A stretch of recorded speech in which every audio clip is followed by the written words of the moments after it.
আমাৰ জাতিৰ পিতা মহাত্মা গান্ধীৰ 154তম জন্ম জয়ন্তী উদযাপন কৰিছোঁ আৰু আজি বিটিয়াৰবাসীৰ হৈ আমাৰ জাতিৰ পিতা মহাত্মা গান্ধী যিটো নেকি international day of non violence হিচাপে বিশ্বই আজি পালন কৰে। এই দিৱসত আমাৰ জাতিৰ পিতা মহাত্মা গান্ধীৰ প্ৰতি আমাৰ শ্ৰদ্ধা জনাইছোঁ আৰু তেখেতে সদায় যাতে আশীৰ্বাদ কৰি থাকে ইয়াৰ কাৰণে প্ৰাৰ্থনা জনাইছোঁ। বিশেষভাৱে বড়োলেণ্ড অঞ্চলটো শান্তি স্থাপন কৰা হিংসা জৰ্জৰিত এটা অঞ্চলৰ পৰা অহিংস অঞ্চল হিচাপে গঢ় দিয়াৰ কাৰণে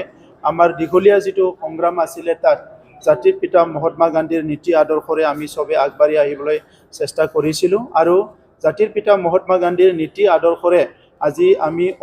কিঞ্চিত হ'লেও বড়োলেণ্ড অঞ্চলত শান্তি প্ৰতিষ্ঠা কৰিবলৈ সক্ষম হৈছোঁ। ইয়াৰ কাৰণে মই বিটিয়াৰবাসী ৰাইজ, ভাৰতৰ প্ৰধানমন্ত্ৰী নৰেন্দ্ৰ মোদী ডাঙৰীয়া, গৃহমন্ত্ৰী অমিত শ্বাহ ডাঙৰীয়া, অসমৰ মুখ্যমন্ত্ৰী ডক্টৰ হিমন্ত বিশ্ব শৰ্মা ডাঙৰীয়াক মই ধন্যবাদ জনাইছোঁ। আজি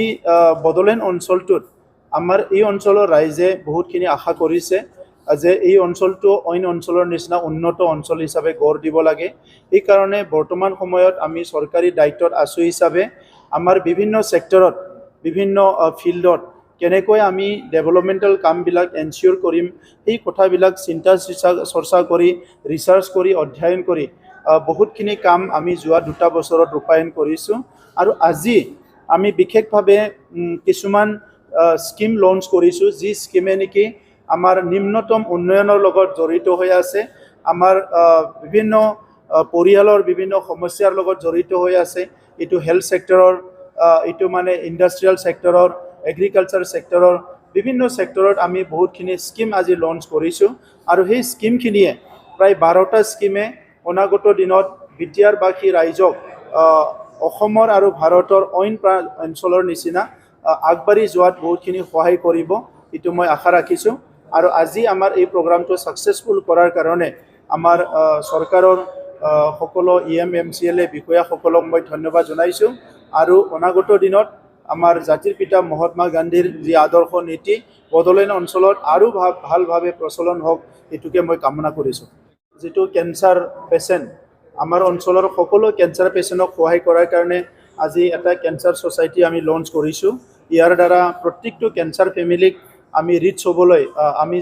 তেখেতসকলক কানেক্ট কৰিবলৈ চেষ্টা কৰিম। আমি ব্ৰিক্স আৰম্ভ কৰিছোঁ, বড়োলেণ্ড ৰুৰেল ইণ্ডাষ্ট্ৰিয়েল চেণ্টাৰ হ'ব, যিটো নেকি প্ৰথমতে আমি আশা কৰিছোঁ যে 10টা ছাব ডিভিজনত কৰিম, ইয়াৰ পিছত ব্লক ৱাইজত কৰিম আৰু সেইটো ৰিম'ট এৰিয়াবিলাকত এই ইণ্ডাষ্ট্ৰী বনাই পেলাই প্ৰায় 30টা বিভিন্ন ডেভেলপমেণ্টেল কাম কাজ, ইনকাম জেনেৰেশ্যনৰ কাম কাজবিলাক এই অঞ্চলৰ ৰাইজে কৰিব পাৰিব। ইয়াৰ দ্বাৰা অৰ্থনৈতিকভাৱে অতি শীঘ্ৰে এটা পৰিৱৰ্তন আহিব আৰু আপোনালোকে দেখিবলৈ পালে চেল্কো ফাউণ্ডেশ্যনৰ লগত আজি MOU চাইন হ'ল। ইতিমধ্যে 500টা হেল্থ চেণ্টাৰ, ৰুৰেল এৰিয়াৰ হেল্থ চেণ্টাৰ য'ত ইলেক্ট্ৰিচিটি কেতিয়াবা প্ৰব্লেম হয়, এই অঞ্চলবিলাকত যাতে ইলেক্ট্ৰিচিটিৰ কোনো প্ৰব্লেম নহয়, তাত পোহৰৰ লগতে কিছুমান যিবিলাক প্ৰয়োজন আছে পাৱাৰৰ এইবিলাক পায়। ইয়াৰ কাৰণে 500টা হস্পিটেলক সোলাৰাইজ কৰাৰ কাৰণে এটা আজি প্ৰজেক্ট MOU চাইন কৰা হৈছে আৰু এইটো এটা বছৰতে এইটো কমপ্লিট কৰা